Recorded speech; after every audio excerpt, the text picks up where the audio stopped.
Okay, everybody. Welcome to the All2ReelToo podcast. I am your host with the most, Michael E. Cullen II. I don't know what the most of what, but with me as always is... Matt Haas. Are you okay, Matt? Yeah, I'm fine. What's wrong, man? The movie. You can tell us. It's just between you, me, and our listeners. The movie we just watched was worse than Tooth Fairy 2, which I didn't think was possible. Yeah. So, folks, today we're covering the 2003 classic French Stewart comedy Inspector Gadget 2 from the director of Tooth Fairy 2, Alex Sam. Yes, Inspector Gadget 2. Because we didn't say enough with the first one. That they decided, hey, let's see, if we can find a better actor to play the main character than Matthew Broderick. So, no, we'll find someone that can be made up to look sort of like Matthew Broderick, even though he doesn't naturally look like him. I think they were going more for the cartoon version of Gadget in this version, because I will give them that French Stewart is closer to the cartoon Don Adams incarnation of the great Inspector Gadget. Yep. So when I was a kid, I used to love Inspector Gadget. It was my favorite show to come home and watch as a kid. Yep. Good times. Me Too was someone I'd Yeah, I think this is part of the Me Too movement. I do feel violated somehow. Yes. Wow. I'm sorry. You went there. I know I did, and that was very insensitive. I'm sorry. But anyways, it's true, though. I would do the same thing. I would go home, and my parents wouldn't be home from work until about maybe a half hour, 45 minutes after I got home from school. So I would go to my grandma's for that in the meantime until they got home. And one of the main shows I would watch was Inspector Gadget. And it was like SpaghettiOs or some kind of nice little snack after school. Mm-hmm. Great memories of childhood and of dreams and whimsical theories of reality, and how is it possible that this man can stretch out his arms 100 feet and just makes you feel really good about life and yourself and your family. And then this comes around, and then Penny just kind of makes you feel bad about things. I was actually legitimately depressed while watching this. Like I was bored. Inspector Gadget. Like missed it by that much.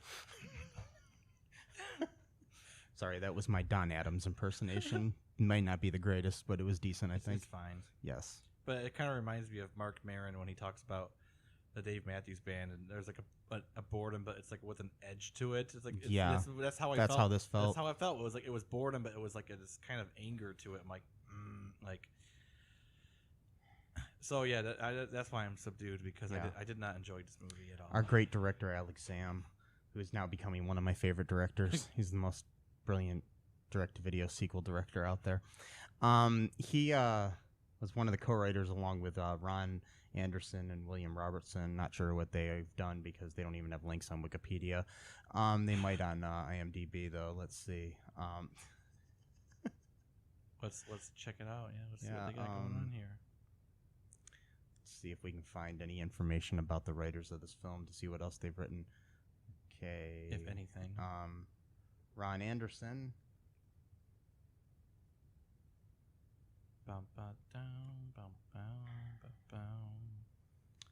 He wrote Inspector Gadget 2. Yep. Chicken Little. Oh, okay. And he's written for the TV series The Penguins of Madagascar. Okay, well that's... And he was an actor in the movie Bangkok Dangerous. That's interesting. Yeah. Kind of a diverse... diverse IMDb credits there.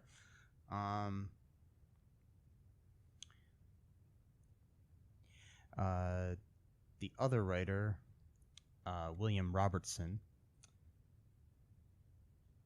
also wrote Woody Woodpecker, directed by Alex Sam. Jingle All the Way 2, directed by Alex Sam. Little Rascals Save the Day, directed by Alex Sam. And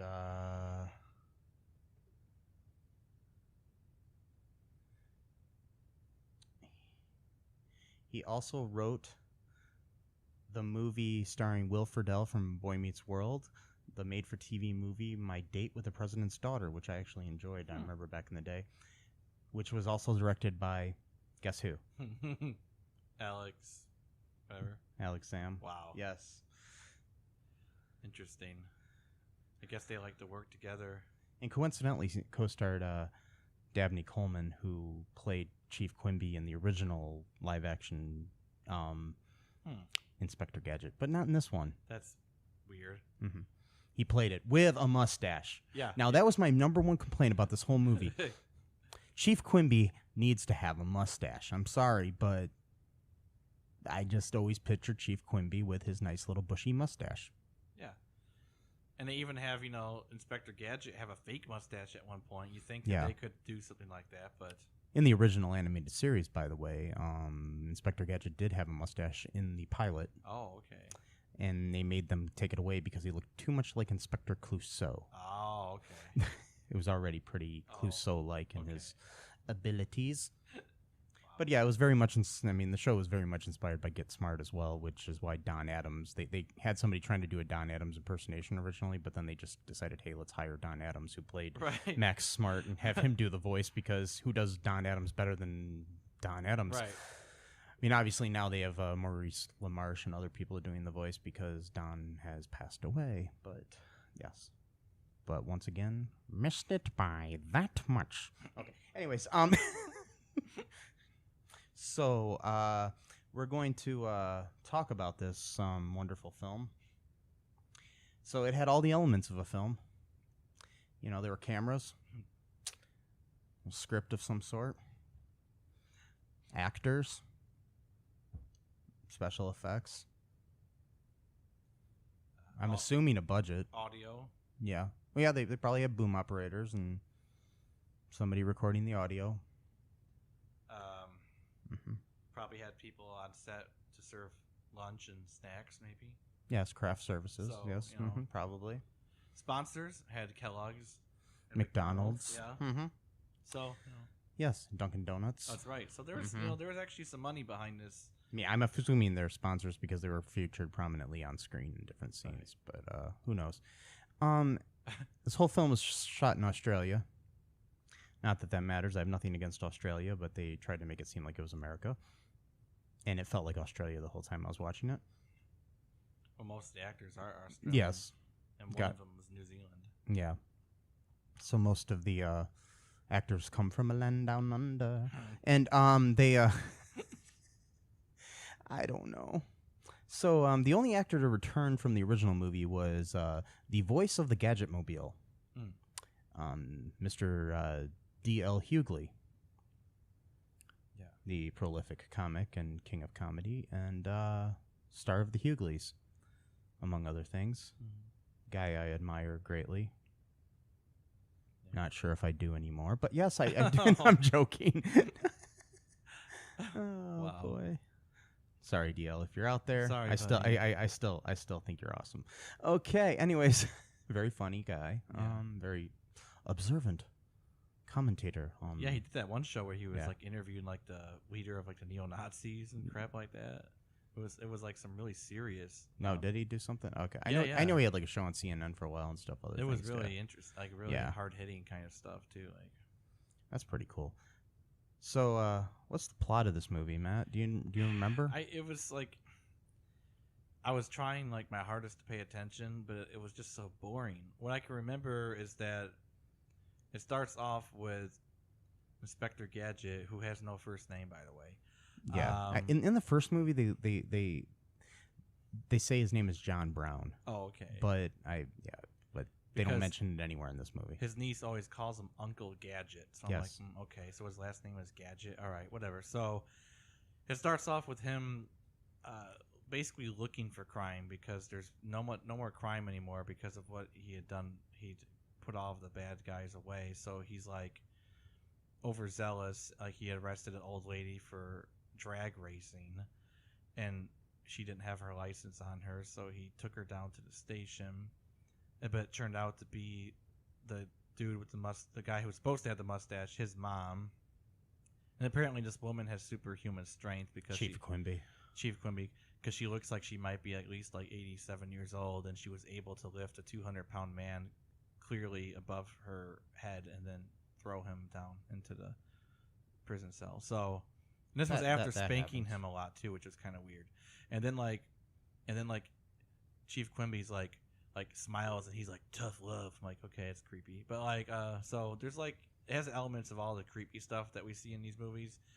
And by the way, I would add unintentional creepiness because it's kind of just thrown in there without any regard for context or even attempting to even make a creepy point. It's just in there, like with the whole thing with George the Jungle 2 where a gorilla raped a human woman, but there was really no context in a Disney for it. Disney movie, which they care so much about good morals and about stuff like that. They don't believe in coercive kind things because tweets are worse than a gorilla taking advantage of. Okay, but anyway, so yeah. Anyway, so at least there was no bestiality in this movie. No, so it's like they throw in weird stuff that's creepy, but there's no reason to have it in there. It doesn't further along the plot in any way. It's not even a funny joke. There's no joke to it. It's just there, and it's like what Mike said about there's elements to a movie, and it's just thrown all in there like in a stew, and you're just supposed to make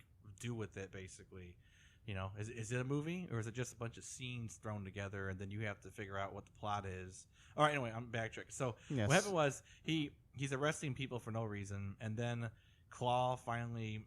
Yeah, Dr. Claw. Dr. Claw finally gets out of prison or whatever. I don't know what happens. And then and he's going to set up shop again to do his crimes, and I pretty much blanked after all that stuff. I know that his niece was cutting school at one point or something. Also his thing keeps glitching, and there's like a new model that's like an android basically, who's supposed to be like the new Inspector Gadget. Like she doesn't have any problems like that he does. She's not really even fully human, and his body whatever keeps malfunctioning. Like every time he tries to make a command, he says do this or whatever, and it doesn't work. I don't know. And yeah, that kind of happened in the cartoon originally too. Okay. I mean, he's kind of always had glitches. It'd be like go banana and an apple will come out. Oh, okay. Not that I don't know if a banana's a thing, but I'm just making that up. Whatever. Right. Do you remember? I don't remember the plot anymore. Something. Okay, here. Okay. Remember. We just watched it, and I don't even remember. Yeah. Hi, folks. This is Michael E. Cullen II from the podcast that you're listening to right now, along with manager Matthew Haas. You got promoted? Yes. Damn it. Okay. Anyways, folks, do you like the show Superstore? I don't know. I asked the folks and nobody's answering me. Because they're not here. Oh, but we love damn it. Yeah, we love it, though. Okay, folks, if you like it as much as we do, you're really going to like the Super Story podcast, which is a podcast where Matthew and I go episode by episode and give our little opinions and thoughts on it. Sometimes we have guests, sometimes we don't. Just depends on how we're feeling. Yeah. And, so if you like this podcast and like our little crazy banter. Then you should definitely check this out, or I might get sad. And when I get sad, it gets pretty sad. Yeah, So I can't deal with him when he's sad. Yeah, no one can really. So yeah. So check out Super Story Podcast. Right here where you get this podcast, Super Story Podcast. Okay, everybody, we are back. Right now we're going to go to a little new segment we have here called the All2Interview. The other day I had a nice little conversation with Sam Kwasman. He is been in the business for years, in the entertainment business. He started out with the movie Mame, where he worked with Lucille Ball, and he's currently the voice of Little Quackers on the Tom and Jerry cartoon, and he's also got an Amazon movie that's produced by Jerry Seinfeld called Letters from a Nut. And so you got to make sure you check that out. You might know him from his appearances on Bob Newhart and many other great things. He was also did voices for Mad TV. He was on episodes of Airwolf, Lou Grant, many things over the years. He's been on Robot Chicken with Seth Green, different things. So here's a little bit of my interview. Yeah, Matt wasn't there that day, but that's okay. I feel bad, but it's okay. I would have liked it, but yeah, it's my fault. It's my fault. It's all right. So here's Sam Kwasman.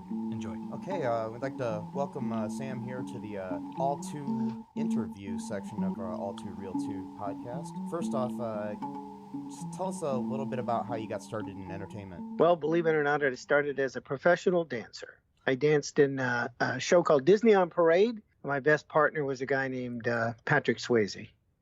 He was in my first dance company. And it was a Disney show, so I wound up as the voice of Donald Duck for the show for 2 years. I did it live the first year. And I was the lead alligator in Fantasia.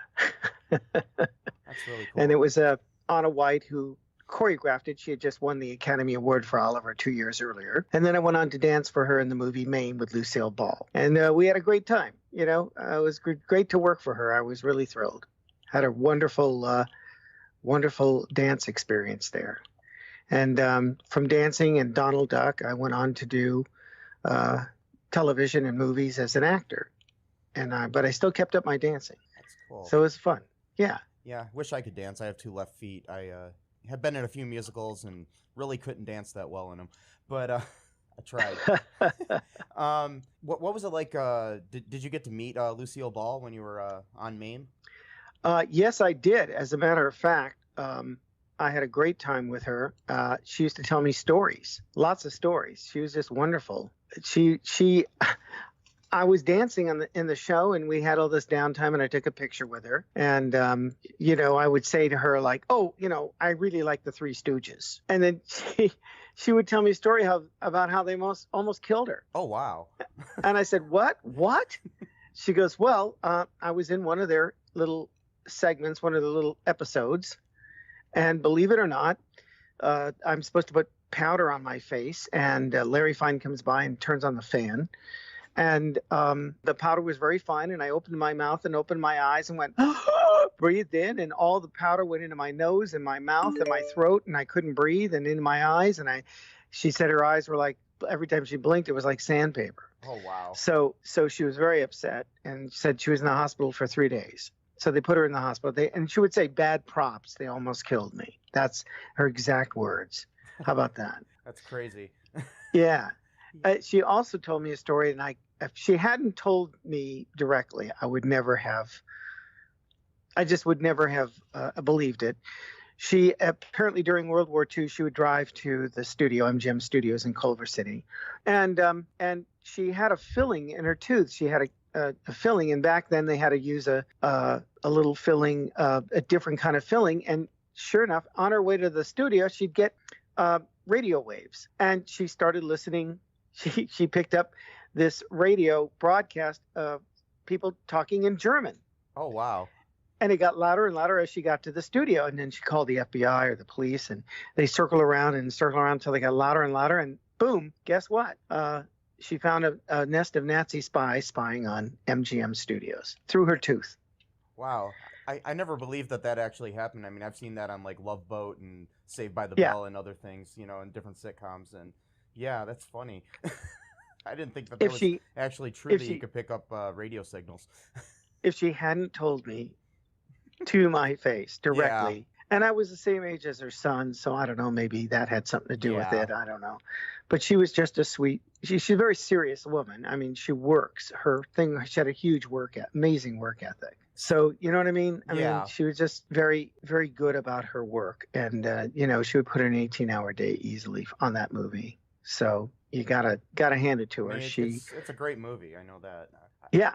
Yeah. It's not what people think, you know. Oh, I'm a star, I'm a celebrity, I walk around, Yeah. you know, and everything's easy. She worked very hard, and she rehearsed, and she danced in it, she sang in it, she acted in it, and it was great. I have pictures of me with her. It's really fine. And Bob Preston was great to work with. Oh wow, yeah. And Bob, of course, was the music man, and he'd done a ton of work before that. And I went up to him and said, you know, you had to call him Bob. I said, well, Bob, you know, I thought you were fantastic in The Music Man. And he looked at me with his little cigarette in his hand, and he goes, you know, I've done more than that, kid. And I went, maybe I hit a nerve. I don't know. Yeah. So, but he was actually very nice. He took pictures. I said, can we take a picture? He said, absolutely. So it was kind of fun. It was a lot of fun. He was a good guy. And he was a real star, you know, big movie star. So, yeah. So what would you say, like, your favorite memory so far, like, when you've been of anything you've done in all of your career? My favorite, well, that's really hard to say because I did so many different things. You know, Yeah. I worked with Patrick Swayze in Disney on Parade. He was a great guy. And I made a lot of friends on MAME, and I wound up doing the voice of Donald Duck at Disney Studios, which I love doing. Yeah. From that Disney show. And then from there, I went out, and now I'm the voice of Little Quacker for Tom and Jerry cartoons for Warner Brothers. Nice. And we just finished our 5th season. And he's a baby duck. He sounds like this. Oh, you're my mama. I'm not my mama. Oh, boy.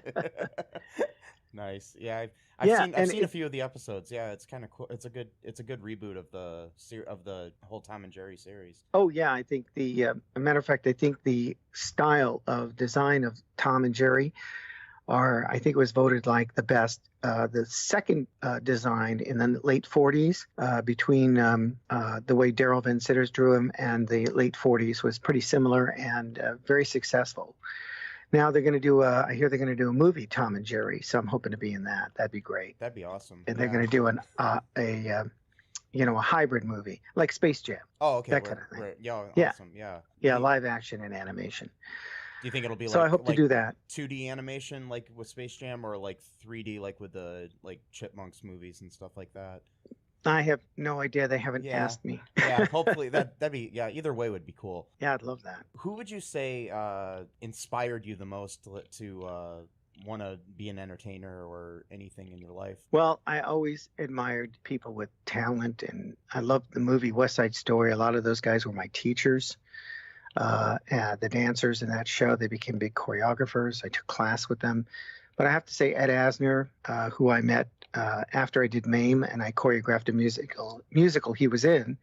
And he's just such a down-to-earth guy and so nice, and gave me a lot of advice over the years. We still have lunch. Ed's a terrific guy. He did the movie Up in the last few years, and Mary Tyler Moore and Lou Grant. Matter of fact, he just had a fundraiser for his for autism. He has a grandchild that's autistic, so he has this big fundraiser. So I went there, and you gamble and you make donations, and it's a big annual event. So I really love that. It was great. I get to meet a lot of people. Yeah, I saw some of your pictures on your Facebook of that. That looked really like it would have been fun. And we have lunch with Ed every 3 or 4 months, and so I have to say he was one of my biggest inspirations, and I'm a big fan of Michael Keaton. I think he's just an amazing actor, and there's so many many guys out there, but I knew Michael Keaton at the Comedy Store, and for me the guy can do everything. Just that's what I was taught as a kid. As an actor, you should learn to do everything. Yeah. I tried. Did you do a lot of stuff at the Comedy Store back in the day? Yeah, I worked with Leno, Letterman, Michael Keaton, Pat Proft, who wrote the Naked Gun movies, and very funny guy, and lots of guys, lots of stand-up comics. They became really big comedians. Yeah. And I went into the acting profession, so I did Bob Newhart, and I have to say Bob was great to work with. Yeah. I had a great time on that set. Bob is As a one matter of of my fact, favorite people like ever. oh, you like just- it? I love Yeah. I love Bob. Well, I learned a lot from him. I learned to be subtle. And, Suzanne Plagette, we were in rehearsal and we're by a flat and she gave me a kiss for good luck. And I said, I have a girlfriend. She goes, so what? I have a husband. And walked away. I was a stupid kid. Yeah, that's great. I mean, she was a beauty back in the day. I mean, she's. Oh my God. Yeah. Her husband was even better looking. Can you imagine that? Oh wow. I just right before I talked to you, rewatched the Bob Newhart episode you were in, and that was Yeah. that was hilarious. What is your favorite film that you've ever seen? Well, I'd have to say some of the favorite films were Singing in the Rain and West Side Story, musicals, and Inherit the Wind and A Thousand Clowns. Those were phenomenal. They were I really love those movies. Yeah. And they're movies you can see over and over again. They have so much, meat to them, I should say, or depth. Just wonderful. I love Inherit the Wind. I was in a community theater production of that once, and that was really fun. Yeah, as a matter of fact, those are the guys who wrote the movie Mame. I didn't know that. That's awesome. Yeah. The musical. Yeah, I worked on a stage production of Mame as well. I did the lighting for it. That was kind of fun, except for the one situation where I had these two spotlights when I was designing the lighting, and the way the two spotlights crossed each other, it ended up looking like the MasterCard logo. And I didn't know that until like about 5 performances in. And I looked at it and I was like, that looks like the MasterCard logo. And then everybody started pointing it out to me. If there was like one person that you haven't worked with yet that you would love to work with, who would that be? Well, I haven't worked with Michael Keaton, although I knew him at the comedy. I guess you'd say I worked with him. I was at the Comedy Store. But Robin Williams, we did Medical Shakespeare together for once or twice. Oh wow! I would have loved to work with him again. Yeah. And Ed Asner, of course, and there's so many. I mean, some people with amazing talent. Bradley Cooper would be a kick to work with because you'd learn a lot from him.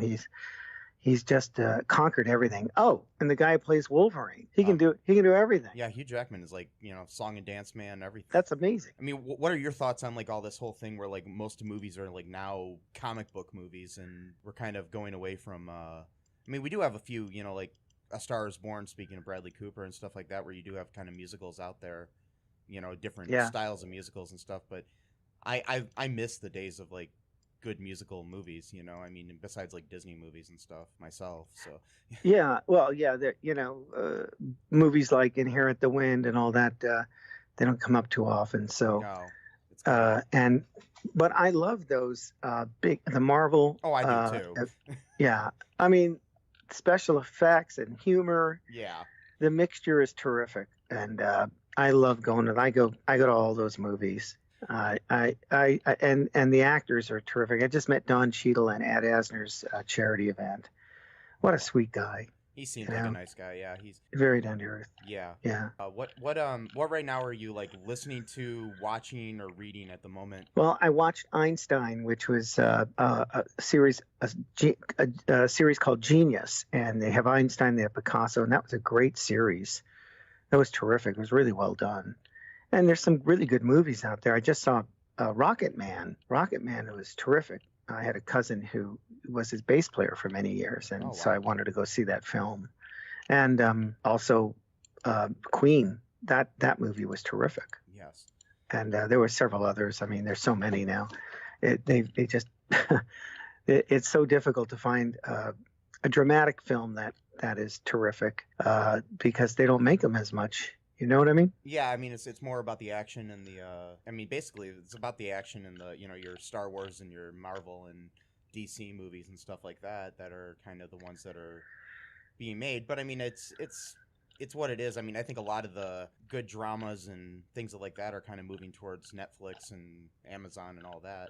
Which is good. I mean, at least there's so many options right now, which is funny, based upon like, when even just 10 or 20 years ago where there was only, a few channels to watch things on and a few movies a year and stuff, Uh-huh. Yeah. Well, yeah, I agree. Yeah. Yeah. The one other thing, like, what advice would you give to anybody who's interested in becoming an entertainer of any kind? Well, because of cable, they've kind of taken the money out of acting unless you become a big star, and that's pretty tough to do. It's really getting out there and working and know your craft, know what you're doing. I mean, there's a lot of politics involved and stuff, but I was always told talent will out. So you just keep plugging away. And if you can sing, you can dance, you can act, you can do cartoon voices, you can do stand-up comedy, you can write your own stuff. Yeah. I mean, write your own television show, put it on YouTube or something. And I swear to God, I mean, some kid opens up a box, he's got 10 million followers. Well, he's got a show and he's a millionaire. Yeah. It's changed so much. I mean, in my day, I was told you had to learn everything. You had to learn to sing, dance, act, play the piano, music, everything. And here it's totally opposite. It's just every civilian wants to be a stand-up comic now. And I'll run into people who say, well, I'm a housewife, but I'm really a stand-up comic.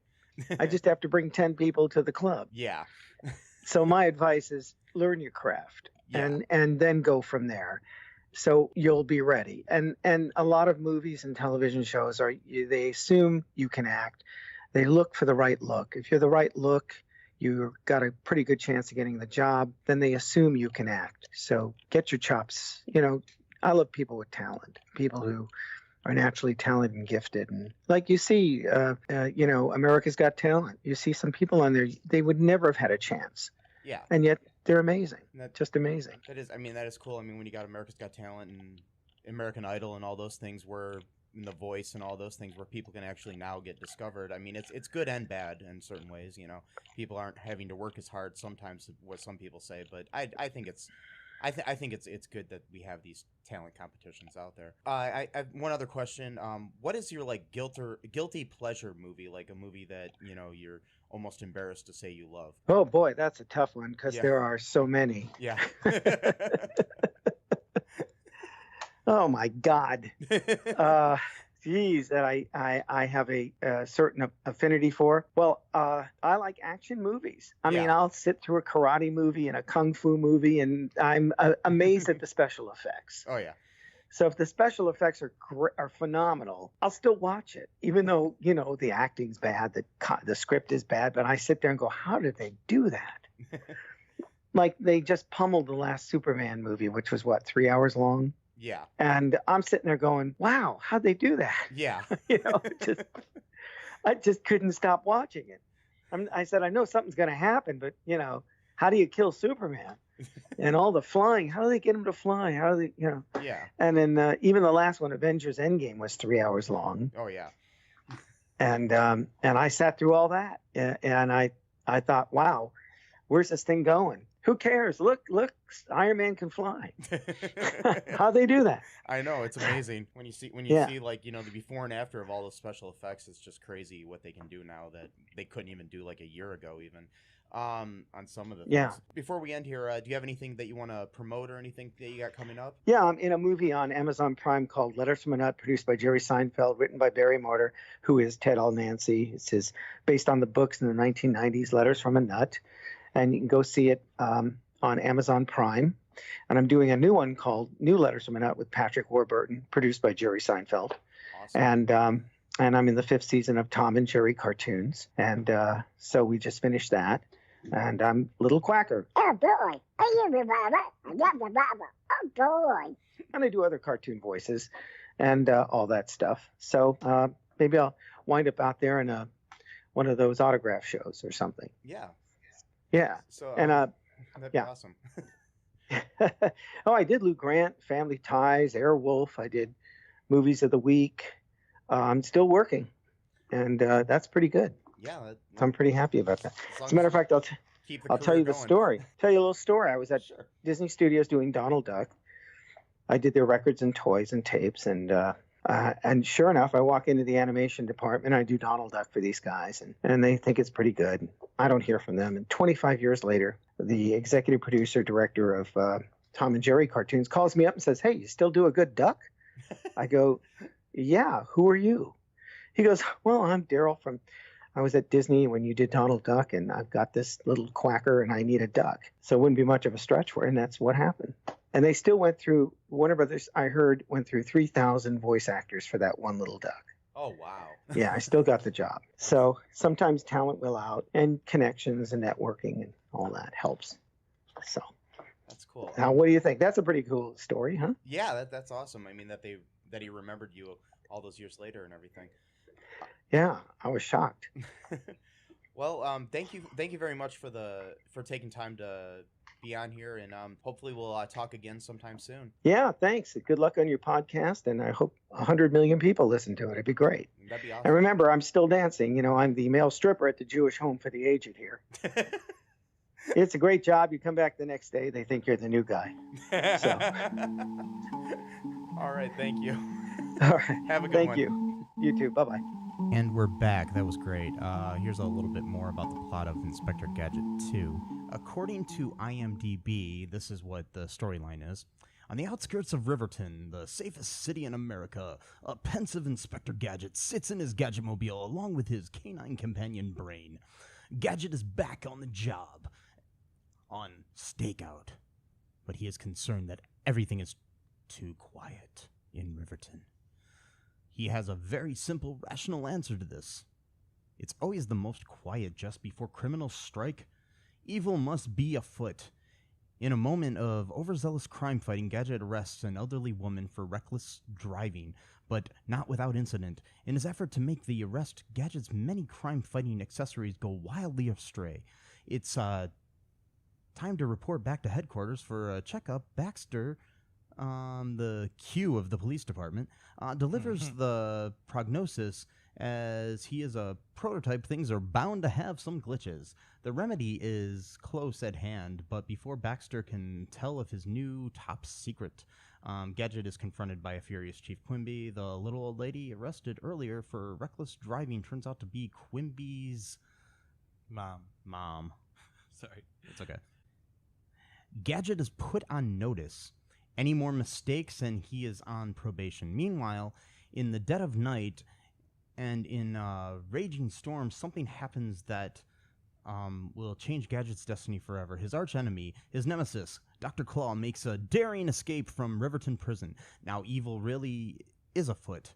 Chief Quimby offers Inspector Gadget one last chance to redeem himself through the capture and return to incarceration of Claw, and so the chase begins.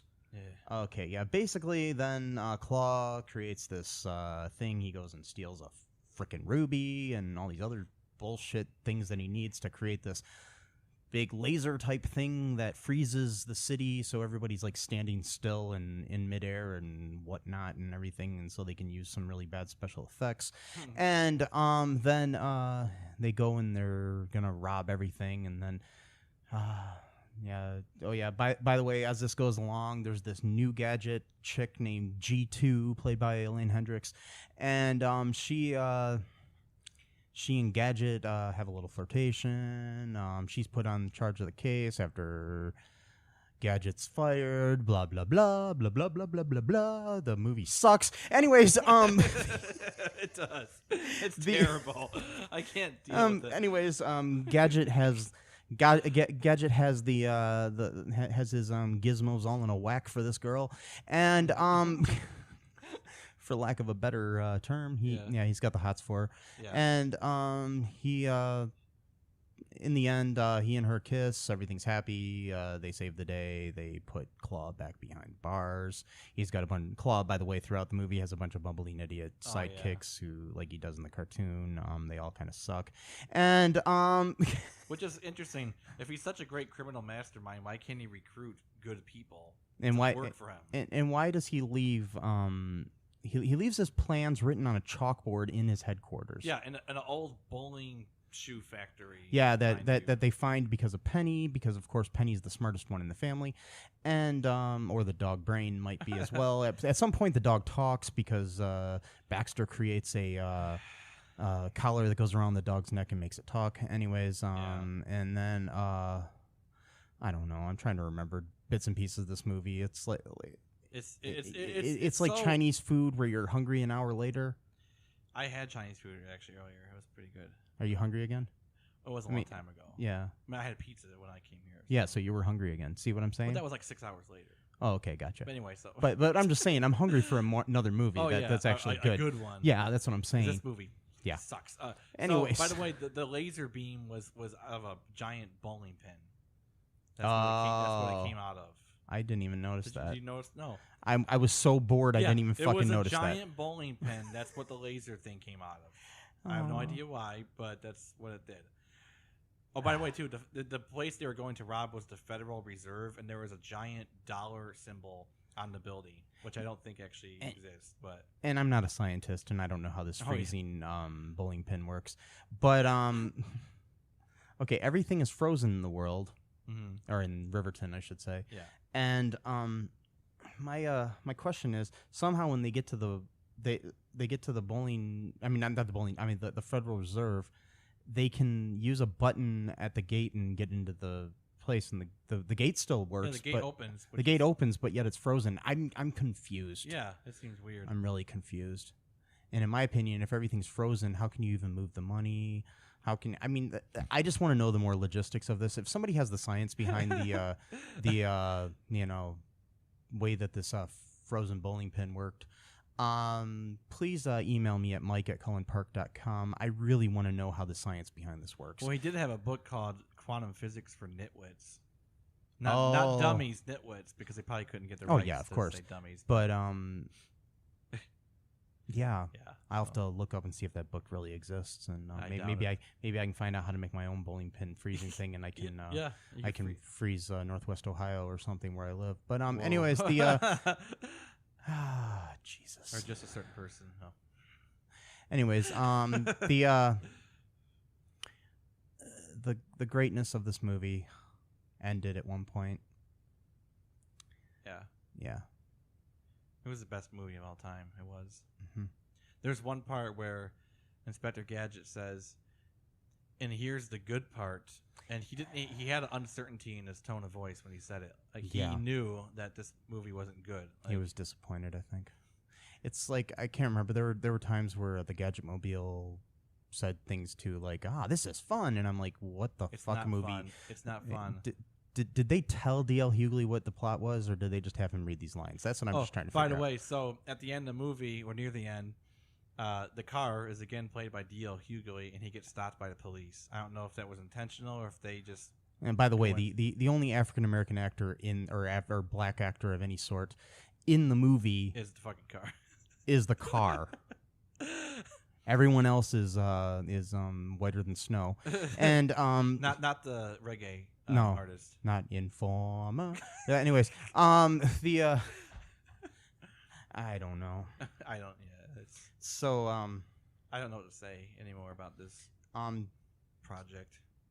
Do you want to look at some reviews of the movie on the Internet Movie Database? Because I mean, if it's anything like the last time with the people raving about Tooth Fairy 2, I bet there's people that love this piece of shit. So let's see what happens. Yeah, let's see what we can find. Let's go to a break, and we'll come back with that after this word from our sponsors.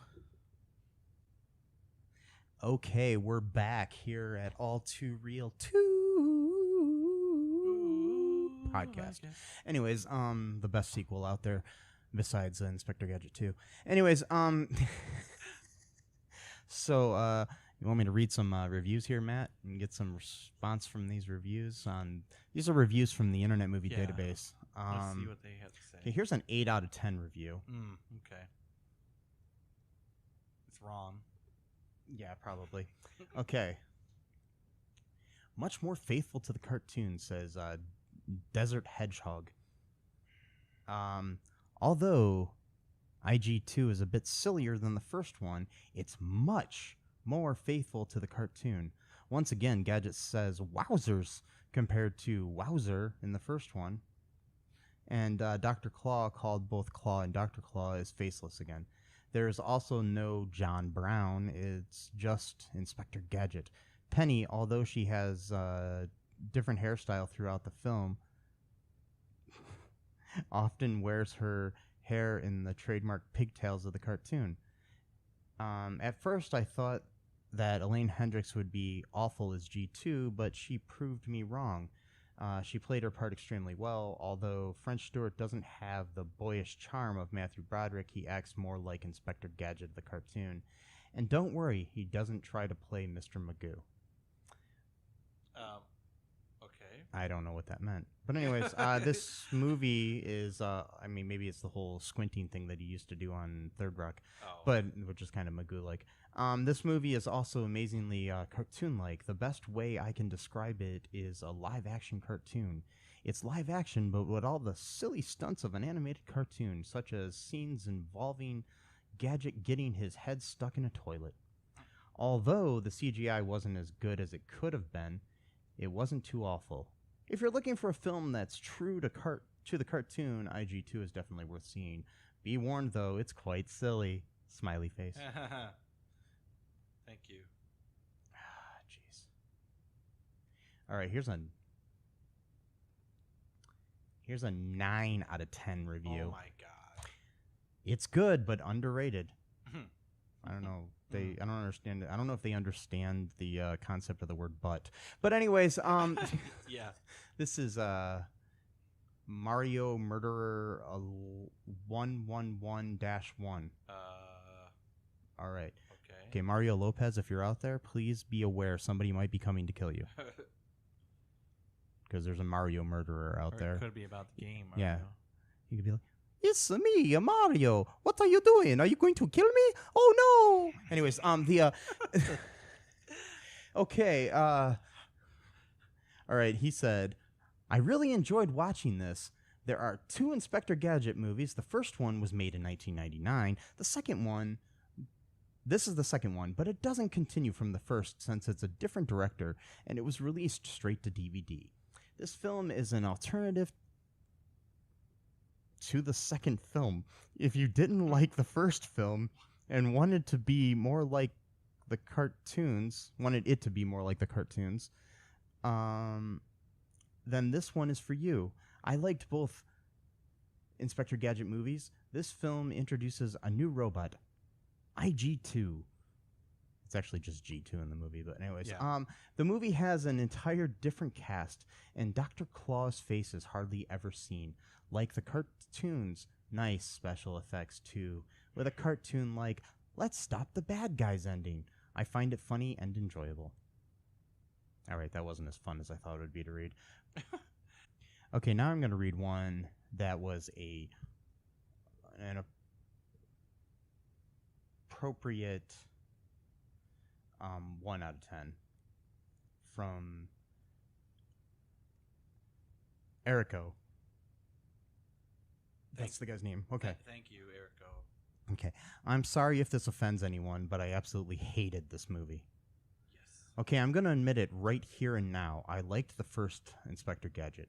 I know most people hate it, but I thought it was very nice. It was a very nice little movie, but this was just plain silly. Nothing at all made any sense at all. Okay, now, I thought in the first movie, John Brown, Inspector Gadget, got a girlfriend, but where is she in this movie? Second of all, how in the heck could a human guy like Inspector Gadget fall in love with a robot? What the heck were the writers thinking? How could the human robot breed with a robot? Robots have no reproductive organs. Doesn't mean he wants to have kids with I know. robot. The whole thing was totally whacked. Wow. This was in 2003, so whacked was a good word. Okay. Yeah, Anyways, wow. and Inspector Gadget was just annoying in this movie. He was nothing but a smart aleck, know-it-all, who was stupid and totally unfunny. Sheesh. What in the world happened to him after the first film? And I hate what they did with Claw. How come in the first movie he talked normal, but in this movie he has that weird robot voice? Also, how come he turned into an old man? What the heck was going on here? Overall, this movie was just dead awful to me. It made no sense at all. This piece of crap gets a big fat 1 out of 10. Once again, I apologize to The Secret of Nim. I don't know. What? This movie, along with MST3K's Invasion of the Neptune Man, were worse. Wow. I'm just gonna go out on a limb here and say this guy he's right about his rating. But Secret of Nim? Maybe Secret of Nim 2. That one sucked. But the original Secret of Nim is an animated classic. I'm sorry. But anyways, I've never heard of it. Secret of Nim? Oh, it was a Don Bluth classic from the 80s. Oh. Anyways, yeah, look it up and watch it someday. It's a really good movie. Okay. Anyways, better than the original. Yes, oh my god. We're going to read that. It's a 9 out of 10 from David Robertson. Asshole. Okay. Anyways, I had high expectations when I heard about Inspector Gadget 2, but I was not disappointed. These people don't understand the word "but." You should say and I was not disappointed. Oh my god. I'm confused. I mean, it makes sense that they think it's better because they can't. Yeah, whatever. You know, it's Oh, like God. it's like, you know what? I love pizza, but the pizza from this place It's pretty good. is pretty good. It's like, what? Oh man, this is before autocorrect too, so you can't blame that. That was deliberately typed. Well, I mean, I don't know. Anyways, okay, maybe some of the things weren't from the original cartoon. The Gadget Mobile talks again, and Chief Quimby doesn't have a mustache. Okay, Yeah, I'm going to agree here. This is okay. But the film did stay true to the original cartoon series, which is now on DVD in Australia. Okay. Oh. From the hiding of Claw to the classic slapstick humor. And, of course, it was filmed in Australia. Uh-huh. This guy must be Australian. I think he is. Okay. French Stewart from Third Rock from the Sun really brought Gadget to life. And Caitlin Wax from Commander-in-Chief was great as Penny. She was my favorite performance in the film. I thank Alex Zam for creating a film that actually stays true to the cartoon and a film that will keep me entertained when I watch it. I could barely keep my eyes open when I watched it. I was but, falling asleep. It was terrible. I was literally falling asleep on the couch watching it. That's probably why you didn't see the whole bowling pin thing. Yeah, I was probably sleeping then.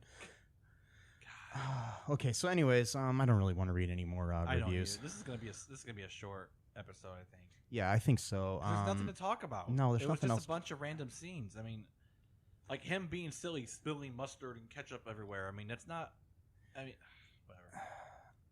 I mean, I guess there's an audience for this. I'm trying to figure out the target audience for this. It must be kids, I guess, but I don't understand. I think kids are even too smart to think this movie's funny. 2003, though. I don't know. Think I still about think an that. 8-year-old in 2003 as opposed to an 8-year-old in 2018. I mean, I don't know. Maybe. I don't know. I don't know. If you were 8 in 2003, please email us Yeah.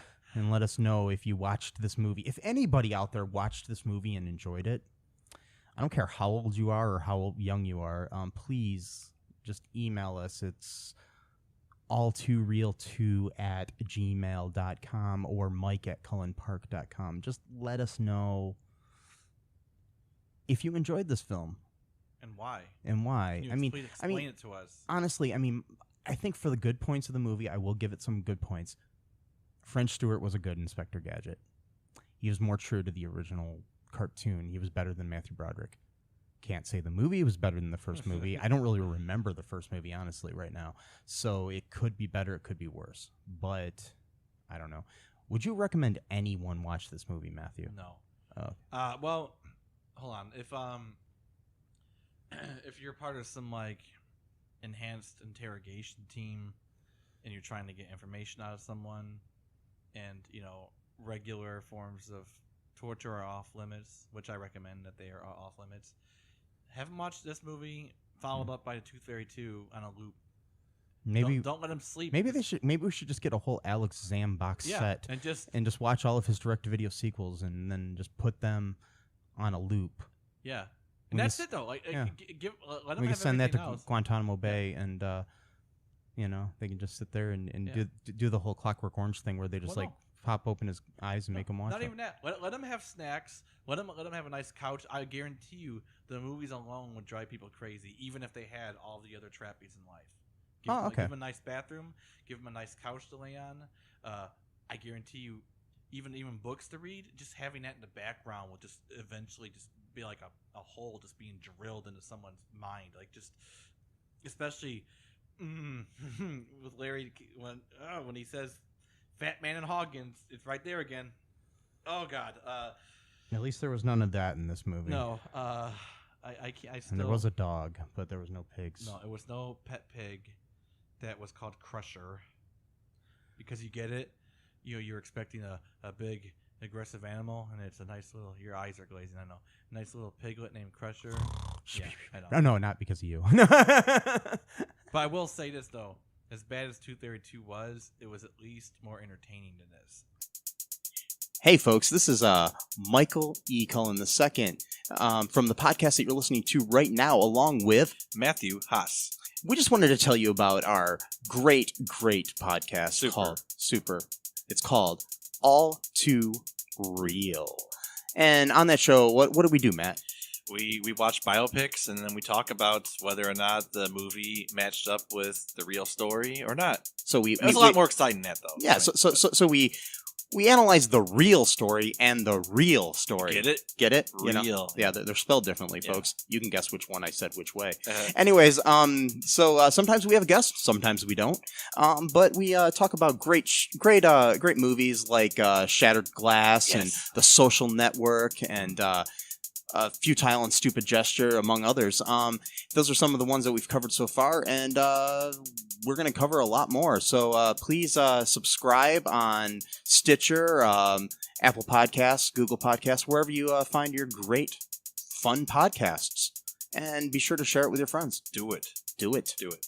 And make sure you're not afraid to get all too real.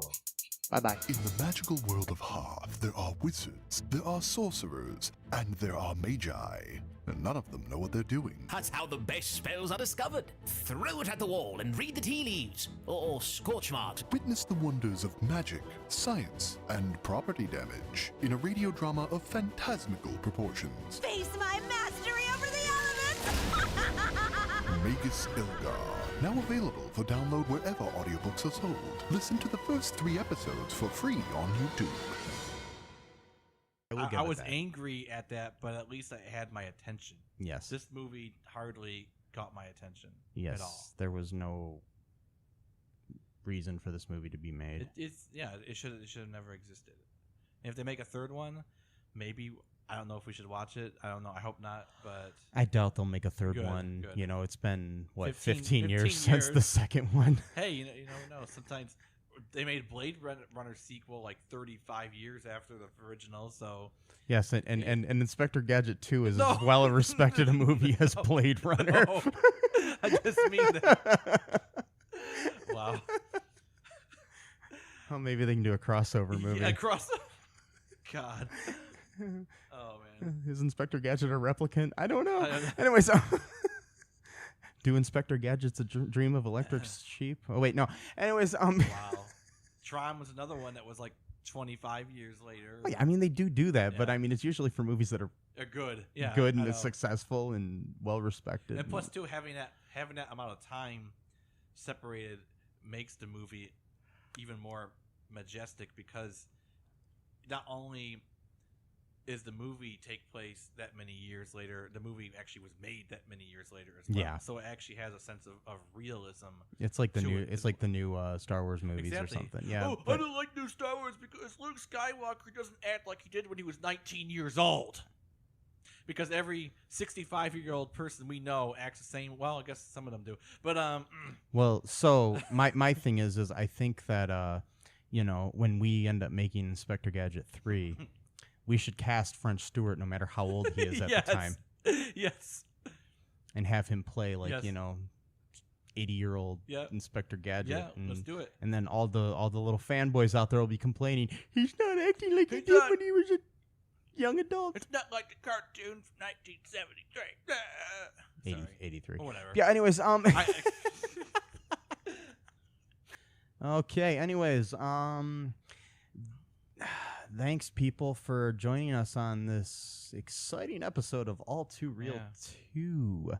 I guess we'll catch you on the flip side. Bye.